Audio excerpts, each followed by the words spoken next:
അങ്ങനെ ഗൈസ് എനിക്കിത് ഇത്ര അറിവില്ലായിരുന്നു. തേർഡ് ചാപ്റ്റർ വരെ എഴുതേണ്ട വന്നു. അങ്ങനെ നമ്മൾ ബാക്കി പറഞ്ഞെത്തിയത് സീത ഇങ്ങനെ അച്ചൂനും ഇങ്ങനെ പറമ്പിൽ നിന്ന് കണ്ടുപിടിച്ച് അങ്ങനെ അച്ചൂനും മുറിവൊക്കെ കയറ്റി ഇങ്ങനെ ഹോസ്പിറ്റലൊക്കെ അഡ്മിറ്റായി. അന്ന് വെളുപ്പാങ്കാലത്ത് വന്നപ്പോൾ സീതനെ കാണുന്നില്ല. ഉമ്മ വീണ്ടും ടെൻഷനായി, എൻ്റെ പിള്ളേരെവിടെയാണ് പോണേന്ന് പറഞ്ഞിട്ട്. ഉമ്മ അച്ചൂനെ വീട്ടിൽ ഒറ്റയ്ക്ക് നിർത്തിയില്ല, കാരണം അന്നത്തെ പോലെ സംഭവിക്കുന്നു എന്നുള്ള പേടിയുണ്ട്. അച്ചൂനും കൂടെ കൂട്ടി കൊണ്ടുപോയി. പക്ഷേ ആ വീട്ടിൽ എന്തൊക്കെയോ പ്രേതബാധകൾ നടക്കുന്നുണ്ടായിരുന്നു. സീതയാണെങ്കിൽ ആ മരത്തട്ടി കിടന്ന് ഉറങ്ങിപ്പോയിരുന്നു. ആ ദിവസം അവളുടെ കൂടെ ആരോ ഉള്ള പോലെ എന്തോ ശബ്ദങ്ങൾ. അത് അച്ചൂൻ്റെ രൂപത്തിൽ വന്നു. എന്നിട്ട് പറഞ്ഞു, ഞാനാണ് നിൻ്റെ ചേട്ടൻ, വാ നമുക്കൊരു സ്ഥലം വരെ പോവാം, ഉമ്മ അവിടെ വെയിറ്റ് ചെയ്യുന്നുണ്ടെന്ന് പറഞ്ഞു. സീത അതൊക്കെ കേട്ടതും സീത ആ ഒരു പ്രേതമായൊരു അച്ചൂൻ്റെ കൂടെ പോയി. അങ്ങനെ സീതനെ ആ ഒരു അച്ചു ഒരു സ്ഥലത്ത് ലോക്ക് ചെയ്തിട്ടു. എന്നിട്ട് പറഞ്ഞു, നീ ഇവിടെ നിന്ന് രക്ഷപ്പെടണ്ട എന്ന് പറഞ്ഞു. അങ്ങനെ സീത വിചാരിച്ചു, എൻ്റെ അച്ചുചേട്ടൻ അങ്ങനെ എന്തിനാ ചെയ്യണേ എന്ന് പറഞ്ഞു. അപ്പോഴാണ് അവിടെ കുറേ പുകകൾ മനസ്സിലായ. അതിൽ കുറേ അസ്ഥികൂടുകൾ കിടക്കുന്നുണ്ടായിരുന്നു ആ ജയിലിൽ. അതെന്ന് പറഞ്ഞാൽ ഒരു ഡേമോ സ്കെലിട്ടൺ ബോഡീസ് ആയിരുന്നു അത്. അങ്ങനെ സീതയ്ക്ക് പേടിയായി. അങ്ങനെ അവർ അച്ഛനെ വിളിച്ച് ഈ കാര്യങ്ങളൊക്കെ പറഞ്ഞു.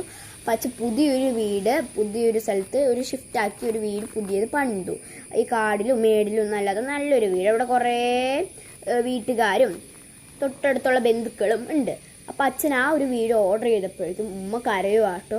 അച്ഛന് പേടിയായിട്ട് ഉമ്മനോട് ഞാനൊരു ലേസ് വാങ്ങി തന്നിട്ട് വരാൻ പെട്ടേ എന്ന് പറഞ്ഞ് സീതനെ തപ്പാൻ പോയി. അങ്ങനെ അവൻ ആ ഗുഹ കണ്ടുപിടിച്ചു. അങ്ങനെ അവൻ ആ ഗുഹയിൽ കയറി നോക്കി. അവിടെ ആരും ഉണ്ടായില്ല.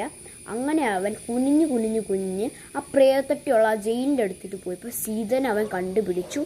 അങ്ങനെ സീത അങ്ങനെ അപ്പൂനെ കണ്ടപ്പോൾ അയ്യോ പ്രേതം എന്ന് വീണ്ടും കിടന്ന് നിലവിളിച്ചു. അപ്പോൾ ആ പ്രേത സാറ് വന്നു. അപ്പോഴാണ് മനസ്സിലായ അത് എൻ്റെ റിയൽ ചേട്ടനാണ്. അങ്ങനെ അവൾ പറഞ്ഞു, അയ്യോ ദേ ഞാൻ സ്കെൽറ്റിനെ കണ്ടുപോയി പക്ക എന്നൊക്കെ പറഞ്ഞു മിരട്ടി വിടുവാണ് അയാളെ. അങ്ങനെ ആ അച്ചു ഇവൻ കണ്ടതോടെ ഉമ്മനെ വിളിക്കാനായിട്ട് അവന് ഫോണൊന്നുമില്ല, അവന് മറന്നുപോയി എടുക്കാൻ. അങ്ങനെ സീതനെ രക്ഷിക്കാനായിട്ട് അവിടെ ഒരു കീ കിടന്നതും കൂട്ടി സീതനെ രക്ഷിച്ചു.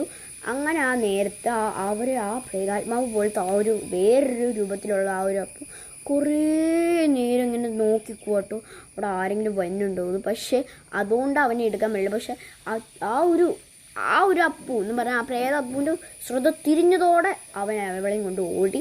അങ്ങനെ ഉമ്മയുടെ അടുത്തേട്ട് വന്നതും ഉമ്മ ഒന്നും നോക്കിയില്ല, ആ പുതിയ വീട്ടിലേക്ക് നേരെ ഓടി. അങ്ങനെ കിണറ്റിൽ നിന്ന് വീണ്ടും കുറേ സൗണ്ടുകൾ കേട്ടു.